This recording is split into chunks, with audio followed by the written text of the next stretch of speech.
How long can you stay awake? A day? 2? Maybe 3? Even 3 days without sleep is a very severe ordeal. But what happens if you don't sleep much longer? You're about to find it out. This is Infinity, and in this episode I'll tell you what happened to the patient who was kept awake for 200 hours and share the most interesting and creepiest experiments and facts related to sleep. Peter Tripp. In 1959, New York showman, radio host, and DJ Peter Tripp became a patient and subject himself.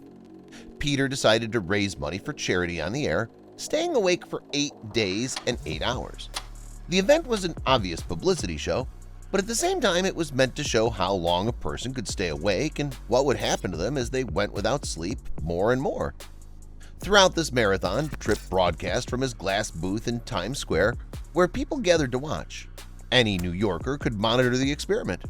Thus, all the residents became observers who kept him awake, and Tripp became a full-fledged test subject.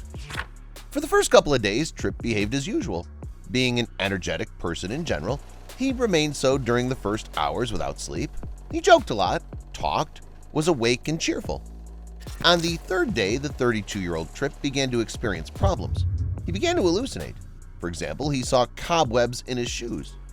Soon, Tripp began to have problems with his logic. He was unable to pass a mental ability test, and his hallucinations became even more overt and creepier.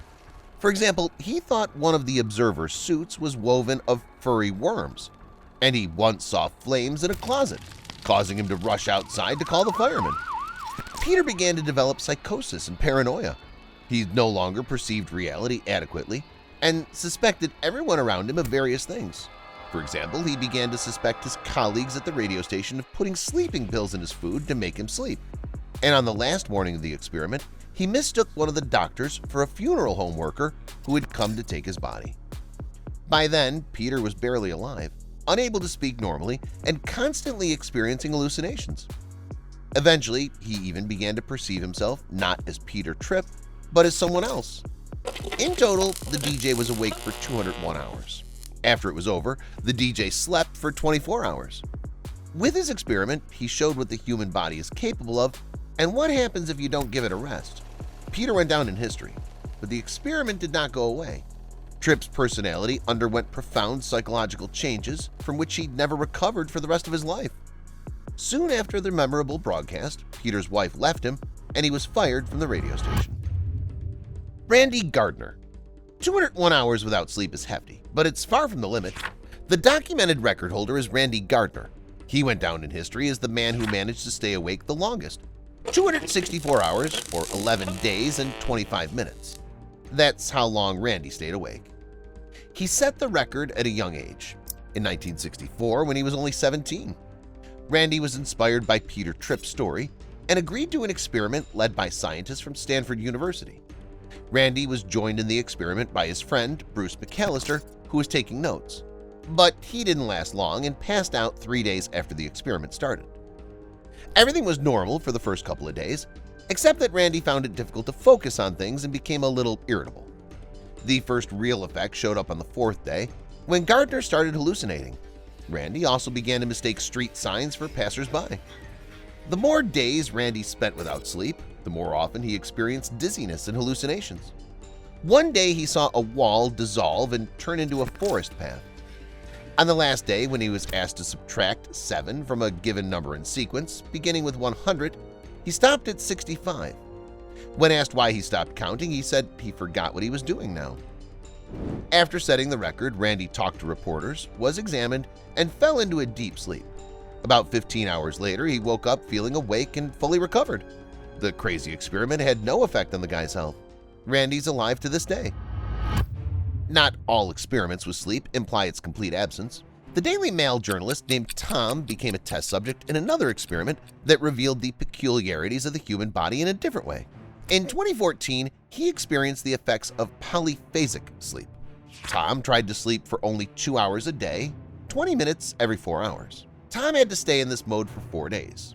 The first 24 hours were productive as always, but in the following days the journalist suffered from fatigue, irritability, and absent-mindedness.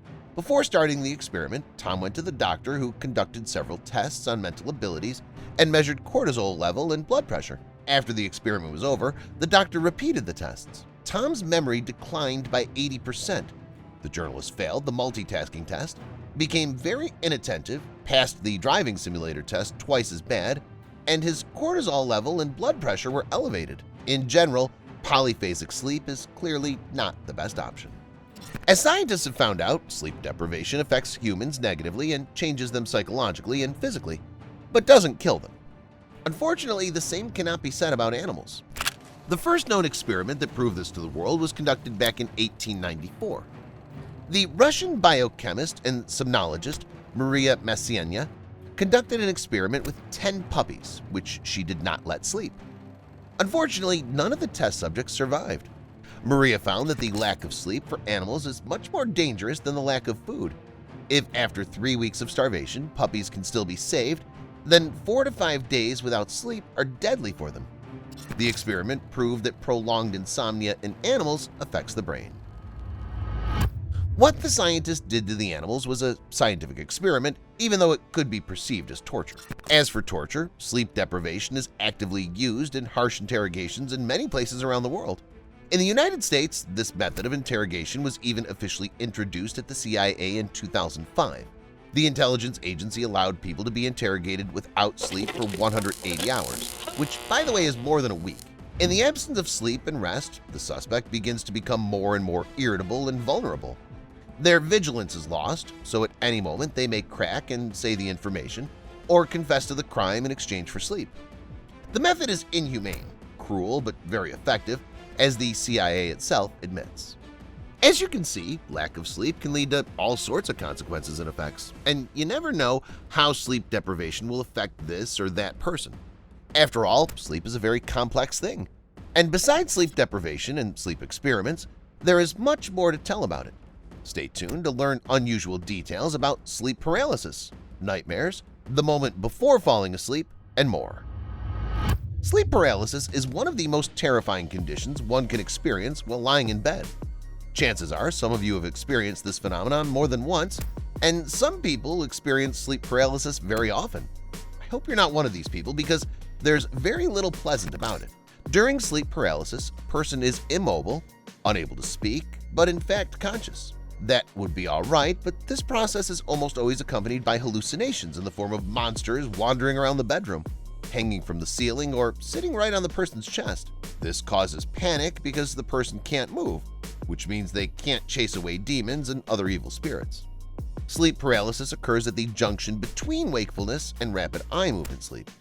A person dreams very realistic dreams, and in order not to harm itself at this time, the brain temporarily paralyzes the body using a kind of switch between sleep and wakefulness. But sometimes the switch fails, and the brain unintentionally gives the command to wake up while the body's still immobilized, hence the paralysis. This condition can be dealt with. If you're caught in sleep paralysis, try to relax and breathe as deeply as possible. Then everything will pass in a few seconds. To minimize the chance of experiencing sleep paralysis, try not to sleep on your back. Most episodes occur in this position. Perhaps you've never had sleep paralysis, but have you ever had something explode in your head while you're falling asleep? You fall asleep, but suddenly there's a very loud sound in your head, like a bomb going off, and you wake up abruptly. This can also happen in the middle of the night during deep sleep. This is called exploding head syndrome, or EHS. Scientists have found that older people are prone to the syndrome, but it's not uncommon for it to occur in younger people as well. The explosion in the head lasts a few seconds, but it's enough for people to start thinking that something terrible has happened to them. Most people think that they're having a stroke or brain hemorrhage when they have an EHS attack, and some people think that EHS is a sign of brain tumor. It's not. Fortunately, the syndrome is safe and benign, though unpleasant. There are no drugs to treat EHS yet, but an effective way to fight it is a healthy, prolonged sleep and a lack of stress. Maybe you've never had the feeling of explosion in your head or sleep paralysis, but everyone certainly experienced nightmares. It's not as unpleasant as sleep paralysis, but it's still not a great feeling. Nevertheless, there are benefits to nightmares. Scientists conducted an experiment involving more than 70 people and concluded that in nightmares we see a reflection of a thought that our consciousness is trying to suppress. By experiencing a problematic situation in our sleep, we calm down and worry less about it later in real life. So nightmares can be called subconscious therapy, which helps to control emotions and cope with internal conflicts. After seeing a nightmare, we, as a rule, always wake up abruptly and already in reality calm down that it was just a bad dream. Such an awakening cannot be confused with anything else. But a person may also experience a false awakening. It may seem to them that they wake up in their bedroom, stare at their phone, get up, wash their face, have breakfast, and go to work, but in fact, all of this happens in their head, in a dream. All this time they're asleep. But the events seem so real that only when they really wake up do they understand what happened. In some cases, there's a cycle of false awakenings. A person dreams that they wake up again and again, sometimes up to 10 or more times, each time being sure that they're really awake now. By the way, it's this unusual phenomenon that was popularized by the A Nightmare on Elm Street movie series.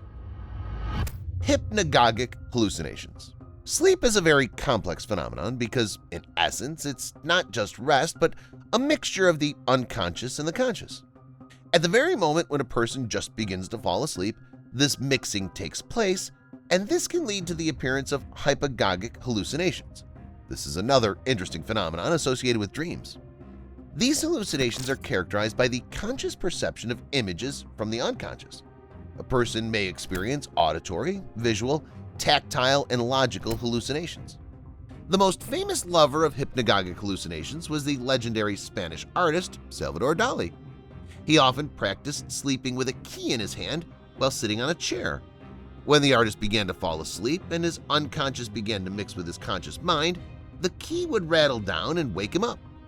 Dali remembered the hallucinations and images that came to him in such a state and transferred them to canvas. No wonder many of his paintings are so strange and unusual. That's all, guys. How many hours a day do you sleep? Let me know in the comments. Thanks for watching and see you later.